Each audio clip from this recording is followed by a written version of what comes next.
a todos los organizadores. Me corresponde hablar acerca de un tema que la verdad me apasiona bastante, es un tema muy interesante. Si bien es una enfermedad de una prevalencia baja, es una enfermedad que es un reto diagnóstico y terapéutico que engloba varias o distintas etiologías, incluso algunos autores la han tratado de englobar dentro de un solo grupo y hablar de que son manifestaciones distintas de una misma enfermedad. Pero, pues para que entremos en materia, lo que es importante acerca de esto es que las microangiopatías trombóticas son síndromes muy diversos, tienen un componente que puede ser hereditario o adquirido y ocurren tanto en niños como en adultos. Su aparición puede ser repentina o gradual y a pesar de la diversidad que tiene la enfermedad, estas enfermedades, digamos que tienen características clínicas y patológicas comunes que las van a definir dentro de una sola entidad. Sabemos que se definen como un conjunto de procesos que cursan con alteraciones del endotelio vascular que van a predisponer a trombosis microvascular y al consiguiente daño de órgano por esa microtrombosis que se va a generar. Vemos entonces que están dentro de unas características clínicas que pueden englobar este grupo de patologías, independiente de la etiología, del proceso nosológico que las lleve, van a tener ciertas características que son la presencia de trombocitopenia, que va a variar dependiendo de cuál es la etiología que se presenta, la anemia hemolítica microangiopática, que por definición es una anemia hemolítica CUMS negativo, y el daño de órgano blanco, que también va a ser muy variable dependiendo de si estamos hablando de una púrpura trombocitopénica trombótica, donde el compromiso de órgano blanco se va a presentar predominantemente a nivel del sistema nervioso central, o en el espectro de un síndrome hemolítico urémico, o lo que antes llamábamos síndrome hemolítico urémico atípico, que ahora es una microangiopatía mediada por el complemento, donde uno de los órganos blancos más importantes va a ser el riñón. Entonces, este daño se va a producir por esa microangiopatía, por esa obstrucción de los pequeños vasos y de la pequeña vasculatura, y vemos que, digamos, dentro de las características de la anemia hemolítica microangiopática, esta hemólisis es una hemólisis no inmune y va a generar o va a ser resultante de la fragmentación que se produce de estos glóbulos rojos a nivel de la microvasculatura, que usualmente está asociado a un estrés de cizallamiento, digamos en el espectro de la púrpura trombocitopénica trombótica, que es, pues, digamos que la patología donde vamos a entrar en materia en profundidad en esta charla, se produce pues por esa obstrucción de la microvasculatura, por la agregación plaquetaria mediada por la alteración de los grandes multímeros de Wolff-Willebrand, y van a generar ciertas células que son más bien reductos celulares, que son los esquistocitos, como se puede ver en la imagen. Básicamente son fragmentos de los glóbulos rojos que se generan por ese daño microangiopático. Y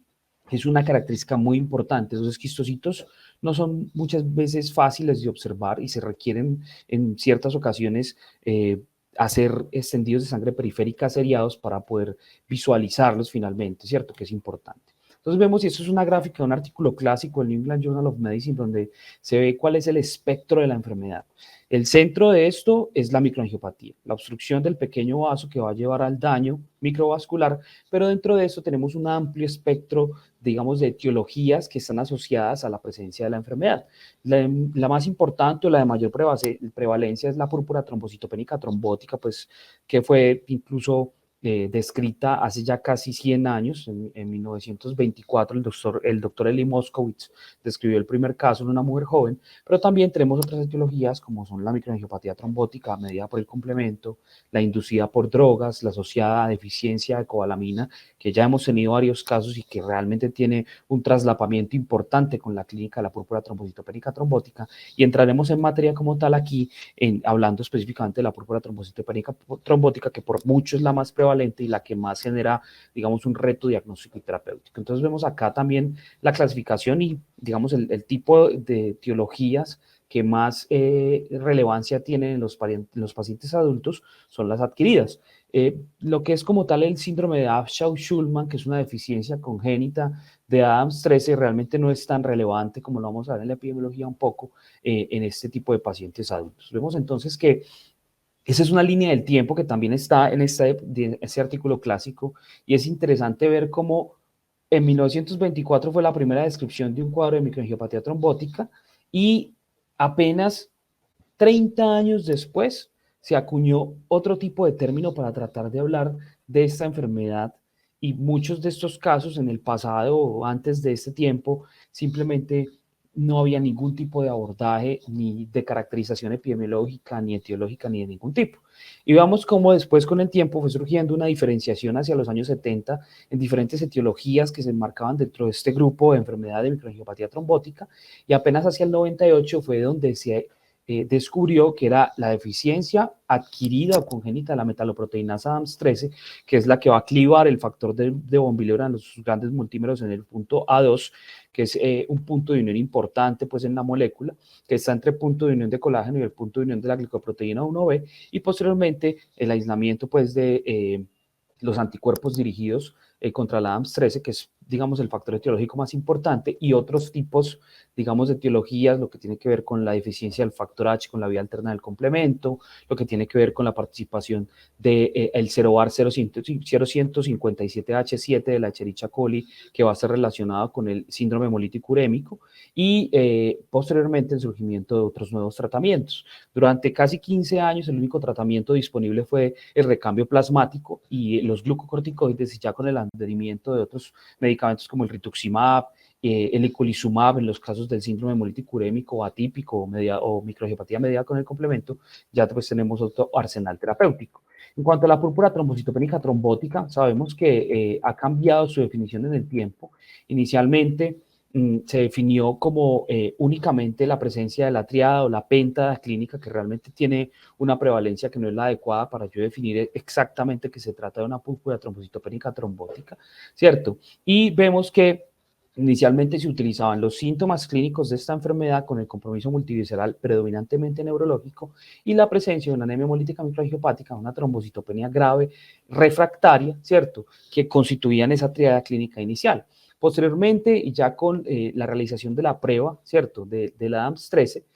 ya lo que podemos saber es que esa actividad de la ADAMTS13, porque el antígeno realmente no tiene una relevancia clínica y no se debería realizar, esa actividad de la metaloproteinasa ADAMTS13 menor al 10%, es, digamos, que el punto de corte más aceptado que nos define como tal la púrpura trombocitopénica trombótica y que nos puede hacer diagnóstico diferencial con otras entidades nosológicas. Digamos que en una breve evolución en el tiempo de lo que ha sido, el primer caso pues fue reportado en una mujer joven de 16 años que falleció a causa de la enfermedad en 1924 por el doctor Eli Moskowitz. En el 85 se descubrió las funciones del factor de von Willebrand y cómo, digamos, su estructura multimérica y polimérica tenía una participación importante, y cómo la participación posterior de la ADAMTS13 ya hacia el año 2000 era fundamental en mantener esos grandes multímeros como multímeros y evitar su agregación y el estrés de cizallamiento que se producía por la microtrombosis al generar una agregación del factor de von Willebrand y su unión por medio de la glicoproteína 1B a la plaqueta. Entonces vemos que es una incidencia baja y entra dentro de lo que conocemos como una enfermedad rara o una enfermedad huérfana, 4 a 6 casos por cada millón de habitantes, y la mayoría de los casos están asociados a las púrpuras trombocitopénicas trombóticas adquiridas, que es la mayoría de los casos, y vemos cómo en diferentes estudios epidemiológicos, que usualmente son estudios de cohortes retrospectivas, digamos que la edad de incidencia es aproximadamente entre los 30 y los 49 años, el mayor pico de incidencia, ¿cierto? Usualmente es una enfermedad, como les digo, de tipo adquirido, y esta gráfica es, digamos que muy representativa de esa epidemiología. Del 100% de los pacientes, el 93% o el 91% de ellos son adultos, solo el 9 al 10% de los casos son niños, y el grueso de los casos en adultos son púrpura trombocitopénica trombótica adquirida. Solo 3% de los casos se denominan como un debut de la enfermedad tardío por una causa congénita que sería el síndrome de Abshaw-Schulman. Pero en niños, el 30% aproximadamente de los casos están asociados a una enfermedad congénita y el 70% a un componente adquirido. Vemos que dentro de la fisiopatología de la enfermedad es muy importante dos cosas. Primero, la obstrucción de la microvasculatura que se produce por esa agregación de los grandes multímeros de von Willebrand con las plaquetas que no han sido adecuadamente cisallados o proteolizados por la metaloproteinasa ADAMTS13. Y segundo, el estrés de cizallamiento. El estrés de cizallamiento básicamente es la contraposición a la velocidad de flujo normal que se produce en el vaso, que va a ser de cero cuando hay un flujo laminar continuo en la parte central y no hay nada que genere una contraposición a ese flujo. Cuando hay una obstrucción que se produce, ¿por qué? Porque los grandes multímeros no son proteolizados por la metaloproteinasa ADAMS13, estos van a tener expuestos sus puntos de unión a la glicoproteína 1B, que básicamente es el fragmento A1, y este fragmento A1 se une a la plaqueta, se genera una obstrucción de ese vaso y se va a aumentar el estrés de cizallamiento, que es el que va a producir primero la anemia hemolítica microangiopática, y el depósito de la ADAMS13 o la unión de la plaqueta es lo que va a producir la trombocitopenia, y la obstrucción del vaso es lo que va a producir las manifestaciones de microtrombosis vascular. Entonces, esto digamos que es el esquema o la estructura de la metaloproteinasa en la parte inferior y la estructura del polipéptido de von Willebrand, que en el punto A2 es donde se va a producir el clivaje proteolítico por la metaloproteinasa ADAMS13, y veamos que es un punto de unión entre el punto de unión o anclaje a la plaqueta, que es la glicoproteína 1B, que está en la membrana plaquetaria, y el punto de unión al colágeno, que es el fragmento A3. Entonces ahí es donde se produce el clivaje y es donde falla al haber bajos niveles de metaloproteínas ADAMS3, y esto se va a ver representado en la agregación que se va a generar en la ausencia de ADAMS13 y la formación de un microtrombo que va a producir un estrés de cizallamiento y una anemia microangiopática, y que se va a ver representado en la isquemia tisular final, que va a generar los esquistocitos en el extendido de sangre periférica y las manifestaciones clínicas que predominantemente son de tipo neurológico. Vemos entonces que la variante adquirida es la más importante, 97-98% de los casos, que se asocia usualmente a anticuerpos, usualmente de clase IgG, que van dirigidos contra esa metaloproteinasa ADAMS3, y lo que hacen es disminuir la actividad de la misma generando un bloqueo. Esa es una de las, digamos, de las componentes fisiopatológicos, que es el bloqueo de la actividad, y el otro es el aumento de la depuración de la metaloproteinasa generado por la unión del anticuerpo, que hace que se elimine rápidamente la metaloproteinasa. Vemos entonces que el 75% de los pacientes van a presentar anticuerpos positivos, que los anticuerpos positivos cada vez, digamos, en las guías son importantes para hacer la pesquisa y la caracterización epidemiológica de la enfermedad, pero que no son fundamentales a la hora de establecer un tratamiento. Digamos que el tratamiento inicial de la enfermedad está basado en la clínica del paciente y en la posibilidad de hacer la actividad de la ADAMS3. Entonces vemos que hay, como les decía, varios factores, los factores adquiridos, las causas que están relacionadas con la enfermedad, que usualmente son factores que pueden estar relacionados con la inmunotolerancia o falla en la inmunotolerancia, que está relacionada con los locus del HLA de clase 2, que son el DR, principalmente el beta 1, que es altamente polimórfico. Después del HLA beta, después del HLA-B, el HLDR es el más polimórfico que existe. Y también la presencia, digamos, de algunas condiciones preexistentes, como son infecciones, el embarazo. No es raro que veamos el debut de una púrpura trombocitopénica trombótica en el puerperio, hemos tenido varios casos, de hecho, en la institución, o la presencia de esta enfermedad en el contexto de enfermedades autoinmunes, como lupus eritematoso, que es, digamos, una de las que más se va a presentar. Entonces vemos que realmente dentro del contexto clínico y de las diferentes causas o nosologías que pueden estar relacionadas, el grueso de la enfermedad, y esto pasa pues sobre todo en enfermedades de baja incidencia y prevalencia, es idiopático. No tenemos una claridad de por qué se produjo, pero sí en las enfermedades o en los casos en los que se ha podido filiar una causa específica, las enfermedades autoinmunes y las infecciones están relacionadas, y el posparto es importante. Una mujer que empieza a presentar anemia y trombocitopenia en el puerperio, hay que estar atentos al debut de una enfermedad de este tipo. Vemos que el comportamiento clínico, como les decía previamente, está dado por la TEA clásica: anemia hemolítica microangiopática, trombocitopenia severa y alteraciones neurológicas, pero también a veces se asocian otros dos, que son la fiebre y la lesión renal aguda, que no es muy prevalente realmente en el contexto de la púrpura trombocitopénica trombótica, pero no está ausente, que eso es otro punto importante. Cuando vemos un paciente con lesión renal aguda, no podemos descartar por completo una púrpura trombocitopénica trombótica y decir inmediatamente que se trata de una microangiopatía distinta. Vemos entonces que este rendimiento realmente ha sido muy debatido. Algunos estudios, usualmente son, como les digo, cohortes tipo retrospectivo o prospectivo. En este caso es un estudio de 69 pacientes con 102 episodios, porque la enfermedad pues tiene un riesgo hasta el 30% de recurrir, 70 de nuevo y 32 recaídas. Y lo que vemos en cuanto a las características clínicas es que el grueso de los pacientes eran de género femenino, un promedio de edad de 40 años, que debutaron con fiebre en el 24% de los casos, con compromiso del sistema nervioso central en el 63% de los casos, con una hemoglobina de menor de 10 en el 81% de los casos, plaquetas menores de 20.000 en el 73% de ellos, y una creatinina sérica que usualmente estaba normal en la mayoría de los casos, tanto en la enfermedad de Novo como en la enfermedad recaída, y con presencia, pues, o con disminución de los niveles de ADAMTS13 por definición, pero con inhibidores, es decir, anticuerpos IgG dirigidos contra la ADAMTS13 en el 87% de los casos en el cuadro agudo. Hay otras manifestaciones como las gastrointestinales que pueden estar presentes hasta en el 50% de los casos y debutar con náuseas, dolor abdominal y diarrea. Las manifestaciones pulmonares, ¿cierto? Que puede ser, digamos, incluso asimilarse o semejarse a un SDRA, y las manifestaciones cardíacas que pueden estar dadas por microtrombosis que van a llevar a arritmias o incluso a cuadros similares a una injuria miocárdica aguda. En cuanto al análisis de la prueba, y es el análisis de la ADAMTS13, sabemos que la prueba que se debe utilizar es la actividad de la ADAMTS13, que es, digamos, que ha tenido un punto de corte establecido que es el 10%, para yo definir con claridad que se trata de una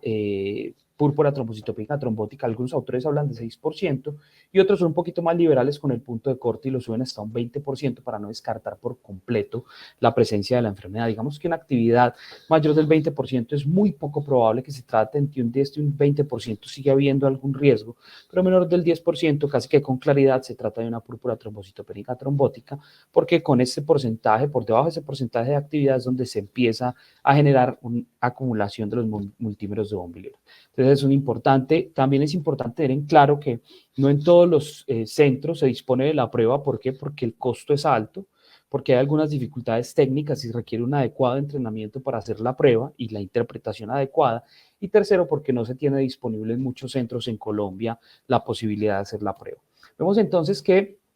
por esto también han surgido ciertos score clínicos, como está el Plasmic Score. El Plasmic Score es un score que surgió de un estudio publicado en Lancet y que tiene un punto de corte que se establece, digamos, la probabilidad de que haya una ADAMTS13 menor del 10%. Se habla de baja probabilidad cuando el puntaje es de 0 a 4 puntos, una probabilidad intermedia de la enfermedad con un puntaje de 5 a 6 puntos y una probabilidad alta con un puntaje de 7 puntos, y que tiene algunas variables clínicas y paraclínicas. Las variables paraclínicas son el conteo plaquetario menor de 30.000, el volumen corpuscular medio menor de 90 femtolitros, una creatinina menor de 2, un INR menor de 1,5, la evidencia de hemólisis con reticulocitosis, la ausencia de cáncer activo y la no historia de compromiso o, digamos, de trasplante de órgano sólido de médula ósea. Esto, digamos, que da ciertos criterios para yo definir la probabilidad de la enfermedad. Vemos que en el estudio original, ¿cierto?, cada uno de estos da un puntaje y este puntaje está relacionado con una curva ROC con un muy buen rendimiento en cuanto a la validez interna de la prueba y a la relación de especificidad y sensibilidad para la interpretación de la misma. La prueba, en cuanto a la prueba de inhibidores, es decir, la cuantificación de anticuerpos, no se tiene ampliamente disponible. Usualmente son anticuerpos IgG4, ¿cierto?, que son de baja avidez para fijación del complemento, que usualmente están recomendados ya y cada vez más recomendados por las diferentes guías. En las guías de trombosis y hemostasia se recomienda la realización de los anticuerpos, pero realmente hasta el momento sabemos que son de remisión internacional. Entonces vemos que acá es un enfoque en general, pues, de la presencia de la microangiopatía trombótica, el inicio desde la anemia hemolítica microangiopática, posteriormente definir, ya teniendo claro que es una anemia hemolítica microangiopática, es decir, no inmunomediada CUMS negativo. Vemos entonces el conteo plaquetario, hacemos un Plasmic Score y dependiendo del puntaje, si el puntaje es mayor o igual a 5, básicamente lo que yo debo hacer es tomar la prueba, ¿cierto? Y iniciar la terapia, ¿cierto? Y eso es muy importante. El inicio de la terapia temprana está directamente relacionado a una mayor probabilidad de supervivencia de los pacientes y menor tasa de complicaciones. Vemos entonces que el tratamiento está dirigido a ¿qué? A hacer un barrido de los anticuerpos, pero aparte de hacer un barrido de los anticuerpos, hacer un reemplazo de los niveles de ADAMTS13 para tratar de mantener unos niveles por encima del 10% y disminuir ese microtrombosis que se produce por la agregación de esos grandes multímeros al faltar la metaloproteinasa. Entonces vemos que las terapias de primera línea están dirigidas y son terapias que surgieron en los años 90, como vamos a ver en el estudio de recambio plasmático, tienen, digamos, que una evidencia antigua, pero siguen siendo muy importantes, que son el recambio plasmático y los glucocorticoides. Y hay otras terapias que se han estudiado, la más importante de ellas es el rituximab. Realmente otras como la N-acetylcisteína, la zatioprina, la esplenectomía, los antiagregantes no han tenido pues mayor evidencia para recomendarlos. Y últimamente han surgido otros como los inhibidores de la glicoproteína 1B, como el caplacizumab, que también pues tienen resultados interesantes, pero el alto costo y apenas la emergencia de la disponibilidad en Colombia de este año, pues es lo que dificulta pues que tengamos una validez de estos resultados de los estudios. Básicamente, entonces, estamos hablando del enfoque terapéutico con el inicio temprano del recambio plasmático, el uso de glucocorticoides de forma temprana y definir también la terapia con rituximab en aquellos pacientes que tienen mayor riesgo de recurrencia. Esto también ha sido muy discutido, pero se cree que aquellos pacientes que tienen un fondo inmunológico, es decir, en donde la enfermedad se presenta en el contexto de un lupus eritematoso sistémico, en algunos casos, pacientes con síndrome de anticuerpo antifosfolípido o artritis reumatoidea, tal vez el uso de rituximab va a estar encaminado en que haya una menor probabilidad de recurrencia de la enfermedad. Vemos entonces que el recambio plasmático, y esto es importante, no debe ser plasmaféresis, sino recambio plasmático, es decir, hacer el recambio con plasma fresco congelado, no hacerlo con albúmina. Realmente la solución de reposición debe ser el plasma, porque yo aparte de barrer los anticuerpos debo agregar ADAMS13 para disminuir pues o mejorar la actividad de la metaloproteinasa. Y usualmente lo que yo debo hacer es continuar las sesiones diarias o interdiarias, hacer unos recambios con un volumen de 1 a 1.5, a veces 2 volemias al día, para llevar al paciente idealmente un recuento mayor de 150.000 plaquetas y decir que ahí podría parar el uso de recambio plasmático. Vemos entonces que la evidencia pues, relacionada con el recambio plasmático es un estudio de los años 90 publicado en el New England Journal of Medicine, donde se comparó el recambio plasmático versus la infusión de plasma, y realmente lo que se observó es que la supervivencia en los pacientes que se llevaban a recambio plasmático era un 20 un 25% mayor a la que se hacía o la que se daba en los pacientes en los cuales solo se daba infusión de plasma. Vemos entonces que también hay otros estudios de tipo retrospectivo, pues por la prevalencia de la enfermedad, que demuestran que el recambio plasmático está relacionado con una mayor tasa de respuesta completa y que hay una baja tasa de no respuesta en esos pacientes que se llevan a esta terapia. Los glucocorticoides también son fundamentales. Sabemos que los glucocorticoides hacen parte del manejo inicial de esta enfermedad porque el fondo inmunológico y la alta probabilidad de que sea una enfermedad adquirida hacen que el corticoide sea fundamental en la disminución de la actividad de la célula B, que en este caso va a estar, y la célula plasmática produciendo anticuerpos. Las dosis usualmente son dosis de prednisona 1 miligramo por kilo por día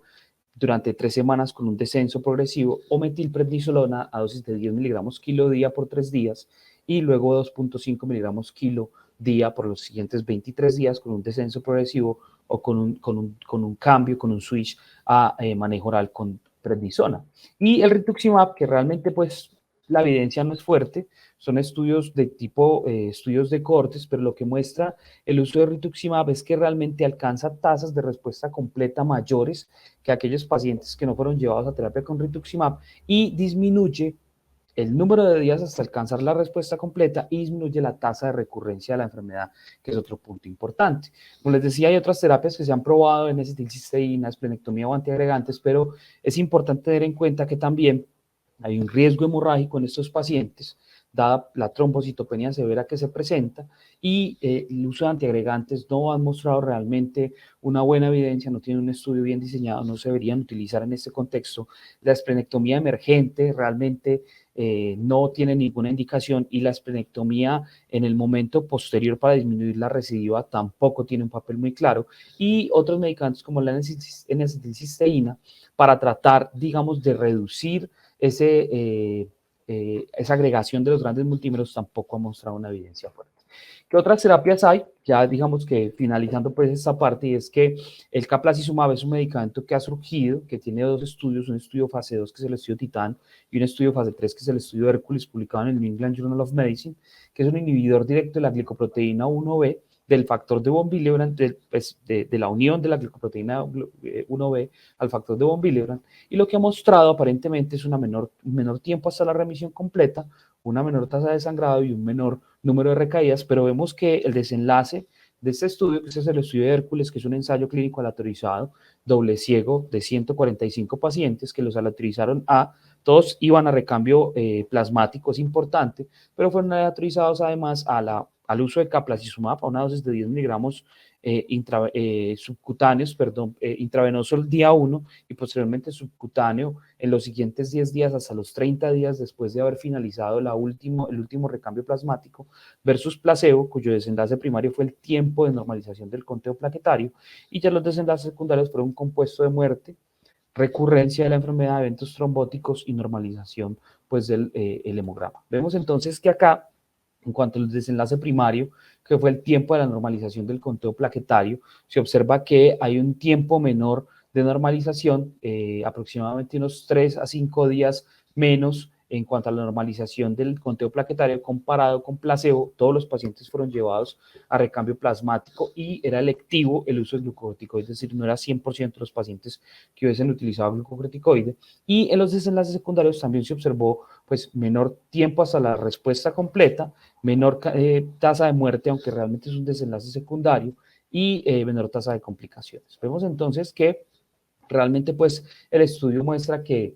caplacizumab es una opción interesante. Cuando el medicamento surgió tenía un costo de $250,000 por terapia, bastante costoso. Ahora en Colombia, digamos que con el advenimiento del medicamento, que este año pues ya lo tendremos en el país, aproximadamente el costo es de 110 millones de pesos por terapia. Vemos entonces que este es digamos que un enfoque algorítmico final de cómo se debe hacer el abordaje de estos pacientes. Hay una sospecha de la enfermedad. Lo que yo hago es que debo hacer las pruebas diagnósticas antes de iniciar la terapia, ¿cierto? Idealmente debo tomar la prueba. La prueba se hace en plasma, el plasma se podría congelar, ¿cierto? Y iniciar rápidamente la terapia. Es decir, si yo tengo una alta probabilidad diagnóstica por clínica y por laboratorios, debo iniciar el recambio plasmático, debo poner el catéter, iniciar los recambios, iniciar el corticoide y no esperar a que nos reporten la prueba, porque en algunos casos la prueba se puede demorar 10, 12 días en ser reportada. Pues en nuestra institución hemos tenido reportes en 3 horas. Afortunadamente tenemos disponible la prueba y tenemos un muy buen grupo de hematología que nos va a reportar rápidamente la prueba, pero en otros sitios no es igual. Entonces, la terapia debe ser iniciada. El rituximab realmente lo que ha mostrado es que sí debería estar asociado, que es importante, y es que el rituximab se puede barrer por el recambio plasmático, pero si yo hago un intervalo entre la colocación del rituximab y el siguiente recambio plasmático de 48 horas, el rituximab alcanza a tener un 90% de unión a los linfocitos B, pues al ser un anticuerpo TCD20, y no ser barrido por la siguiente recambio plasmático, pero con un tiempo de 48 horas, que eso ya tiene pues estudios de farmacocinética. Y realmente lo que debo hacer es un control clínico en mejoría de la microtrombosis vascular, el conteo plaquetario, la hemoglobina, y realmente no es absolutamente necesario hacer un control de actividad de ADAMS13 de forma inicial. Se podría hacer posteriormente y se recomienda que el ADAMS13 se siga 1 mes y 3 meses después para evaluar la probabilidad de recurrencia de la enfermedad, más que para ver la respuesta, porque la respuesta es clínica y con paraclínicos iniciales. Vemos entonces, pues, y a modo de conclusión, es que son patologías de baja prevalencia, de un diagnóstico complejo, de alta sospecha clínica y que requieren realmente un abordaje inicial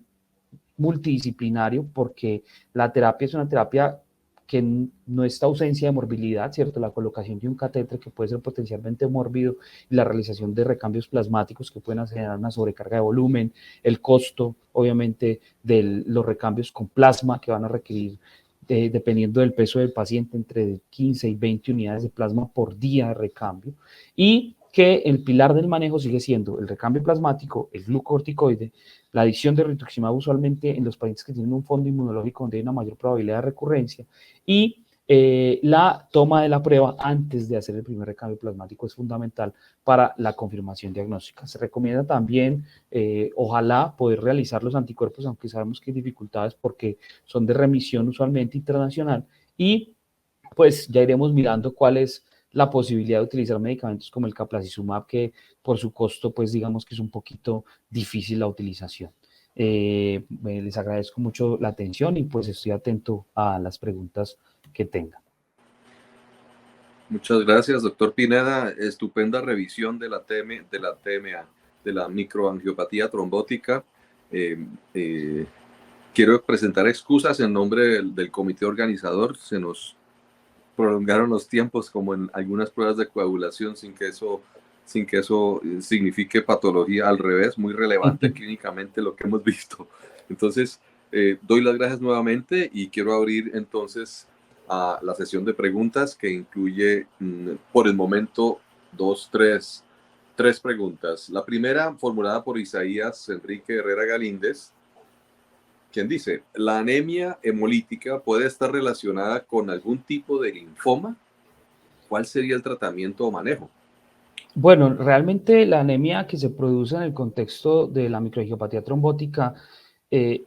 puede haber un trasfondo de enfermedad neoplásica, usualmente no hay una alta asociación. El linfoma, si se relaciona con otro tipo de enfermedades, es sobre todo con los síndromes de activación macrofágico o con el síndrome hemofagocítico, pero usualmente esta anemia hemolítica es una anemia hemolítica que se produce es por el estrés de ensayamiento, por la microtrombosis que se genera por la obstrucción de la microvasculatura. Es raro que haya una relación directa entre la presencia de una microangiopatía trombótica tipo púrpura trombocitopénica trombótica y un linfoma, porque realmente aquí el linfoma no es usual que genere un factor de riesgo para producir anticuerpos que bloqueen el AMS3. Entonces, realmente no, la microangiopatía o la anemia hemolítica microangiopática CUMS negativo no está pues usualmente presente pues en el contexto de un linfoma. Y el tratamiento sería el tratamiento, obviamente, en el caso en el que se presente en el contexto de esta enfermedad, es primero de la microangiopatía, porque es la que va a estar pues directamente relacionada con la mortalidad a corto plazo, y posteriormente ya el tratamiento pues en el caso en el que se presente de la neoplasia hematológica. Perfecto, muchas gracias. Hay otra pregunta más que formulada por Carlos Eduardo Ruiz. Pero hay una segunda de Isaías Enrique Herrera Galíndez. ¿Cuál sería el tratamiento de una anemia hemolítica en pacientes de tercera edad con hemoglobina de 9 gramos por decilitro? Bueno, pues ahí la pregunta pues engloba muchos aspectos y si lo hablamos específicamente de la microangiopatía trombótica, pues sería dirigida al tratamiento de la enfermedad. Digamos que esta enfermedad no es raro y hemos tenido casos en los que se presenta una microangiopatía trombótica en pacientes adultos mayores, es decir, mayores de 65 años, pues para Colombia, que es una población en vía de desarrollo, entonces la definición es 65, en donde realmente lo que debemos hacer es lo mismo, recambio plasmático, glucocorticoide y el uso del rituximab, que no está para nada contraindicado en pacientes de más de 65 años, ¿cierto? Ya pues general, o sea, globalmente, pues anemia hemolítica en paciente adulto mayor, pues es, digamos que es una pregunta muy amplia, depende de la etiología, depende del tipo de patología que se presente. Las anemias hemolíticas microangiopáticas CUMS negativo, específicamente, el umbral para transfusión es el mismo. Usualmente utilizamos un umbral transfusional de menos de 7 gramos por decilitro de hemoglobina, o si hay presencia de síntomas, pues un umbral mayor, o en pacientes que tienen factores de riesgo como cardiopatías o enfermedad arterial periférica, pero pues ese es más o menos como el abordaje que se genera en este grupo de pacientes. Muchas gracias. Ahora de Carlos Eduardo Ruiz Linares. En el contexto de PTT refractaria, ¿consideraría el uso de Caplacizumab pese a los desenlaces del estudio original y el costo asociado? Bueno, eso es una pregunta bien importante. La PTT refractaria afortunadamente no es muy común, ¿cierto? Usualmente la PTT responde bien a las terapias iniciales, pero en el caso en que haya refractariedad a las terapias establecidas inicialmente, el recambio plasmático, el glucocorticoide y el uso de rituximab, que sabemos que va a tener una latencia un poco más prolongada, o sea, no debemos considerar que hay una falla terapéutica al anti-CD20 hasta antes de 3 semanas de haber sido colocado el mismo. Usualmente no vamos a tener una respuesta clara. Si después de esas 3 semanas persiste, sí consideraría el uso de caplacizumab. Incluso se han probado otras terapias, entre ellas está uso de bortezomib y el uso de eculizumab, que son realmente estudios muy pequeños de cortes, usualmente son de tipo cohortes pequeñas prospectivas, pero atendiendo a la pregunta, sí consideraría en este caso y con mayor validez el uso de caplacizumab porque realmente no hay muchas opciones para utilizar otros arsenales terapéuticos diferentes a este medicamento, pues que claramente tiene un estudio fase 3 en primera línea y en enfermedad no refractaria, pero lo utilizaría. Gracias. Hay una pregunta de un profesional de laboratorio, bacteriólogo James Smith Arteaga, pero lo podría formular un médico solicitante también, porque dice, si como bacteriólogo de hematología hago un reporte de plaquetas gigantes y presencia de inclusiones grisáceas con trombocitopenia, morfología típica de anomalía de May-Heglin, ¿qué pruebas adicionales se ordenarían para confirmar la patología? Bueno, pues esta se sale un poquito del objetivo de la prueba, ¿cierto? Pero pues atendiendo a esto, ¿cierto? Las causas de plaquetas gigantes, pues está el May-Heglin, está también el síndrome de Bernard-Soulier, depende mucho pues, también del patrón clínico que presente el paciente, si tiene plaquetas gigantes y trombocitopenia, pero tiene o no sangrado, que eso también es muy importante, el nivel de trombocitopenia que esté presentando, si es una trombocitopenia moderada o severa, eso me orienta un poco pues a cuál es la probabilidad de la prueba, ¿cierto? Pero yo considero que en estos tipos, que es el grupo de macrotrombocitopenias o trombocitopenias con plaquetas gigantes, donde pues no son muchas las causas, realmente el abordaje debe ser hacer una caracterización genética de la enfermedad, que usualmente pues están más presentes en edades pediátricas más que en adultos no vemos pues mucho este tipo de patologías. Cierto. Gracias, doctor. Y no prolonguemos más, se nos pasó el tiempo y fue muy agradable su presentación y agradezco su participación. Quiero decirle al grupo de asistentes que tenemos mañana una sesión parecida con distintos actores, con nuevos temas. Vamos a abordar asuntos relacionados con aspectos clínicos y de laboratorio. En cuanto a lo clínico, el impacto de la fase, de la aplicación clínica de los estudios viscoelásticos en pacientes con coagulopatía, el monitoreo del anticoagulante lúpico en el paciente con anticoagulación oral, actualizaciones sobre el diagnóstico y monitoreo de la trombocitopenia inducida por heparina, ITS, y el impacto de la fase preanalítica en los resultados de las pruebas viscoelásticas. Entonces hay una muy buena diversidad provista por profesionales que vienen de dentro y de fuera de Colombia. Mañana va a haber una presentación en inglés con subtítulos, pero el doctor que hace la presentación va a estar disponible en tiempo real para la sesión de preguntas. Tendremos personas profesionales de la Fundación Valle del Lili, de la Universidad George Washington, de la actual vicepresidenta del grupo de hemostasia y trombosis de Latinoamérica, la doctora Gloria Ramos, y estoy muy satisfecho con lo logrado el día de hoy. Espero que tengamos una asistencia igual o incluso mayor el día de mañana. Felicidades, muchas gracias y buenas noches.